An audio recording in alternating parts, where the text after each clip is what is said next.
The first thing we did in today's class was 15.3, which side are the solutions? This is a continuation of yesterday's work with two-step inequalities. You're going to complete the first set of questions and then some additional practice on slide 2. Question 1 says, let's investigate negative 4x plus 5 is greater than or equal to 25.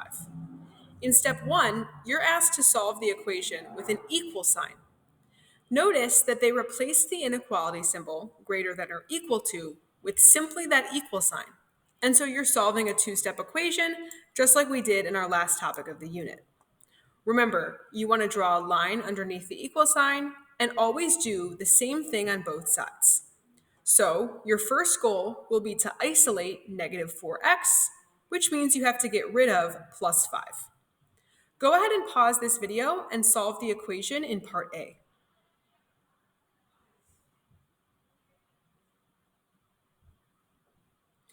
You should have ended up with a value for x. X is equal to something. Once you have this value, you'll be able to more easily find your solution set down in part C. But first, this problem provides you a set of values to test. Is negative 4x plus 5 is greater than or equal to 25 true when? And there are 3 different qualifications listed. All you're doing for these questions is substituting x with the values provided. For example, in part 1, you have negative 4 times 0, because x equals 0, plus 5. I know that negative 4 times 0 is 0, plus 5 is equal to 5. Now, 5 is not greater than or equal to 25, so the answer to 1 is no. And you know that 0 is not a part of your solution set. You also need to test the values provided in part 2 and part 3. Then you'll be able to write an inequality for x. X has to be less than or greater than some mystery number.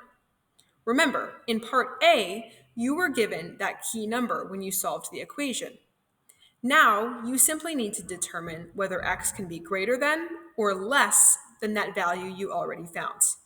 Your final step will be to graph that value on the number line. Remember to include both positive and negative numbers.